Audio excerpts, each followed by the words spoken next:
শুক্রবার বাদ জুমা শহরের শাহী মসজিদ প্রাঙ্গণ থেকে জমিয়তে উলামায়ে ইসলাম বাংলাদেশ নেত্রকোনা জেলা শাখার উদ্যোগে বাংলাদেশ জাতিসংঘের কার্যালয় স্থাপনের প্রতিবাদে বিক্ষোভ মিছিল ও প্রতিবাদ সমাবেশ অনুষ্ঠিত হয়েছে।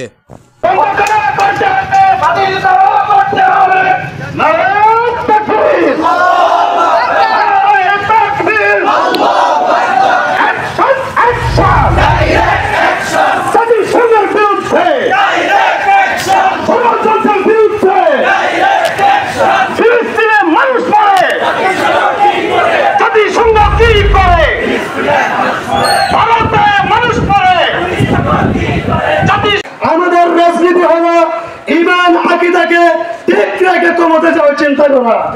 সুতরাং যে বাচ্চারা এই তথাকথিত মানবাধিকার কার্যালয়ের বন্ধের বিরুদ্ধে এখনো সোচ্চার প্রতিবাদ করছেন না, প্রতিরোধ করে তুলছেন না, আপনাদেরকে আমরা সন্দেহ চোখে দেখছি।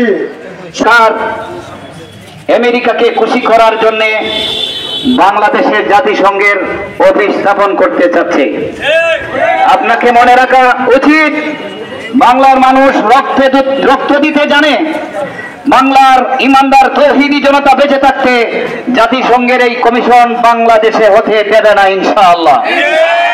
এই মিছিল থেকে জমিয়ত উলামায়ে ইসলাম বাংলাদেশ নেত্রকোনা জেলার পক্ষ থেকে বাংলাদেশে মানবাধিকার নামে জাতিসংঘ যে কমিশন গঠন করতে যাচ্ছে তার তীব্র প্রতিবাদ জানাচ্ছি।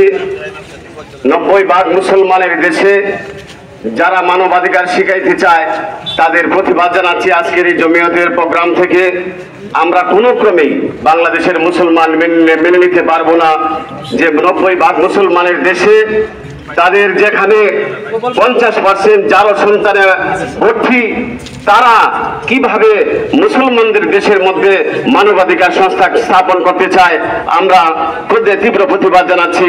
আল্লাহ তাআলা আমাদের সকলকে খাঁটি ঈমান নিয়ে এই দেশে বসবাস করার তৌফিক দান করেন এবং আমাদের সরকার প্রধানকে সহি বুঝ দান করেন, যাতে করে তারা এই মানবাধিকারের অফিসে এখান থেকে বিতাড়িত করার ব্যবস্থা গ্রহণ করে।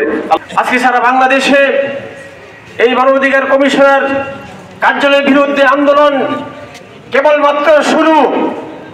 আজকে দেখে যদি এই সরকার শিক্ষা গ্রহণ না করে, যদি তারা সেই জায়গা থেকে সরে না আসে, আগামী দিনে সারা বাংলাদেশে এমন আন্দোলন হবে, এই সরকার এবং যারা আজকে এই কাজের সাথে জড়িত আছে এরা পালাবার রাস্তা পাবে না। আপনারা অবশ্যই অবগত আছেন, শাপলা সত্তরে লক্ষ লক্ষ উলামায়ে কেরাম তৌহিদি জনতা আন্দোলনে ঝাঁপিয়ে পড়েছিলেন, রক্ত দিয়েছিলেন।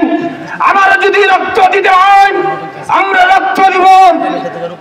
মানবাধিকার কমিশনের কার্যালয় স্থাপন করতে দেব না। আমাদের কেন্দ্রীয় নেতৃবৃন্দ আবার যদি কর্মসূচি দেন, সেদিন বুঝবে কত ধানের কত চাল। এইবারে আমরা আমার সংক্ষিপ্ত বক্তব্য শেষ করলাম। আসসালামু আলাইকুম।